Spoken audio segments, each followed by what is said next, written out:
Welcome all to A World of Kino. Yes, I've decided to rebrand the series to better represent what this is all about. Plus, by dropping the weekly, I'm no longer beholden to meeting a deadline every week. Do let me know what you think of the name, as if it doesn't work, I'd rather change it now, before I've used it too much. Also, sorry if the audio sounds weird, but I'm in a new space, and I don't know if I can figure out how to fix it. But without further ado, let's get on with the reviews, which is unusually comprised of mostly new releases. The first film of the episode, Annette, is not Kino however. Annette is the story of Henry, a stand-up comedian, and Anne, a singer of international renown.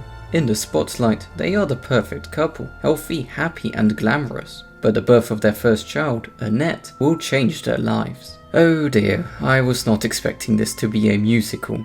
Though honestly, even though I typically hate musicals, I could see myself enjoying this film if the songs were at least decent, as the plot was vaguely interesting. But they were simply the absolute worst. You can't just deliver lazy, expository, repetitive dialogue in a sing-song voice and expect it to pass off as profound or some such nonsense. Bad writing is bad writing no matter the style, and the writing in this was utterly abysmal. Simon Helberg was genuinely the only saving grace, which is why it's criminal just how underused he is. The scene where he's conducting the orchestra as his eyes begin to swell with increasingly more tears while the camera spins around him was hands down the best scene inside an utter mess of a film. Well, that brilliant scene as well as the bit where some guy in the audience began to laugh uncontrollably when Adam Driver gets shot. Speaking of which, I'm seriously disappointed by Driver's performance. He clearly was not enjoying himself at all. He's just not suited to comedy, at least when it's not those rare instances when being completely deadpan is actually hilarious, since all of the jokes he was forced to do felt completely flat, though I wouldn't be surprised if that was supposed to be some sort of silly meta-commentary. Hell, I'd say he's not even suited to acting in the theatrical sense,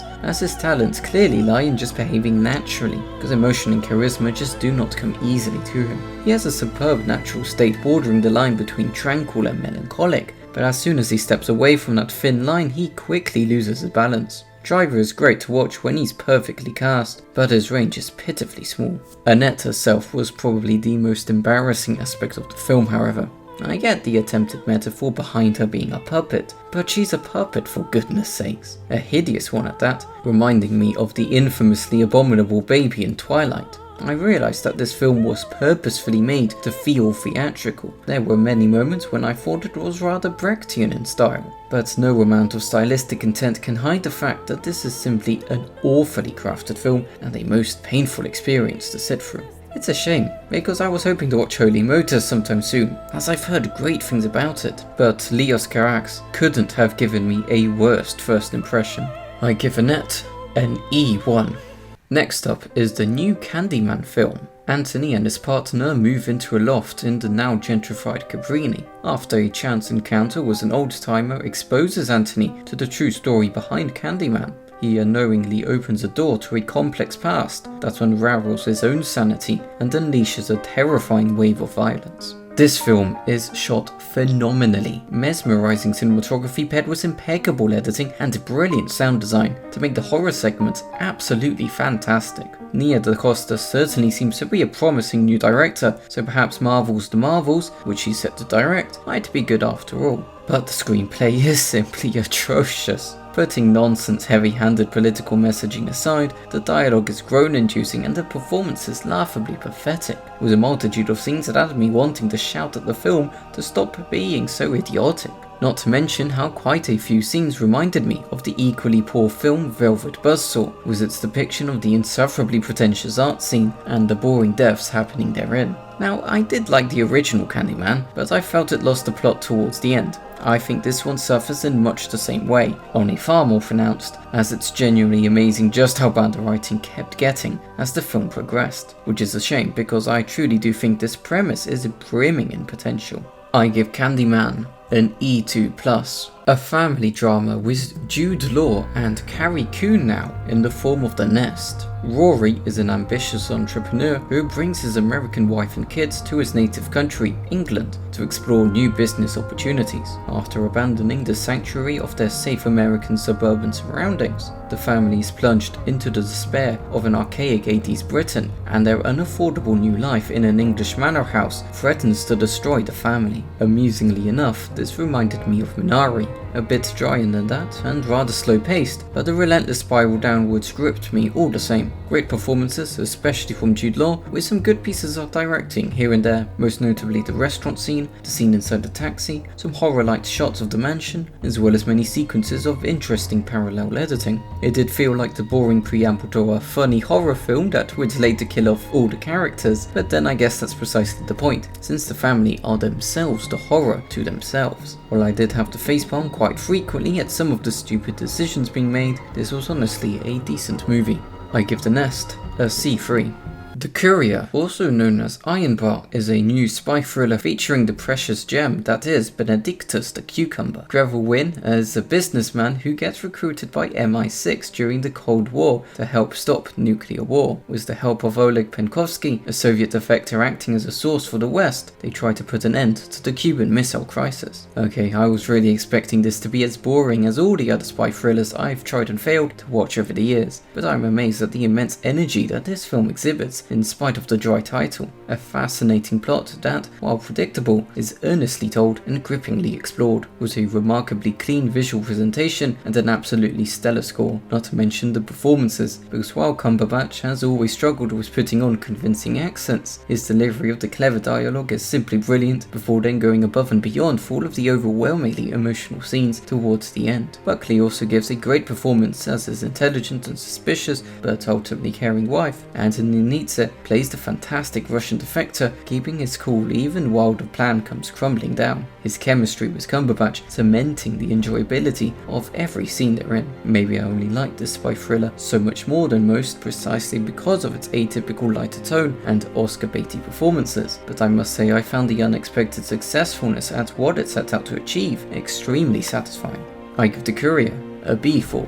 I will now end this episode with two Marvel films, an old one and a new one. Now, these two are actually connected, though you will only know why if you've seen both films, which I will be spoiling, so leave now if you haven't seen Shang Chi, then come back when you have, because it's a fantastic film. First up, however, is Iron Man 3, which incidentally is the only film in this episode that isn't a new release. When Tony Stark's world is torn apart by a formidable terrorist called a Mandarin, he starts an odyssey of rebuilding and retribution.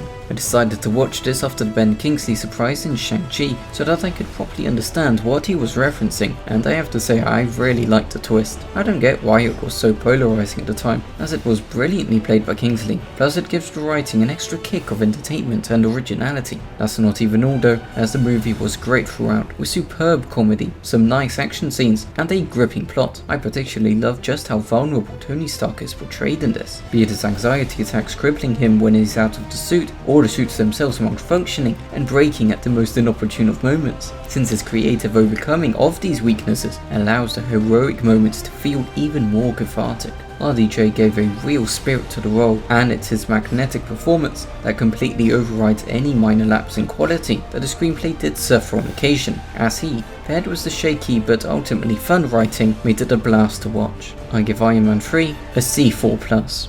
And now the final film of the week, Shang Chi. Shang Chi must confront the past E40 left behind when he is drawn into the web of the mysterious Ten Rings organization. My expectations for this film were astronomically low, but I absolutely loved it. It was refreshing just how divorced this felt from the rest of the MCU, though still was its fair share of funny references. Ben Kingsley was an especially hilarious surprise, allowing its own mythology and fantastical setting to have all the breathing space it needed. This is more so a martial arts movie than a superhero one, to be honest, and it definitely movie excels because of that, since its many superbly choreographed fight sequences take place in the most exquisite of action set pieces. That bus sequence is almost as great as the one in The Villainess. Every single character gets their time to shine, riffing off each other with superb chemistry, while still being brilliant in the more sentimental scenes. Plus I really like just how humanized the main villain is, and while the silly magical bits did get a little too cutesy for my taste, they did lead to an abundance of remarkably gorgeous sequences. Thanks in no small part to Bill Pope's stellar cinematography, with an explosive third act that actually stuck the landing. I didn't think I'd say this, but I must say that this is an unexpectedly great blockbuster. I give Shang Chi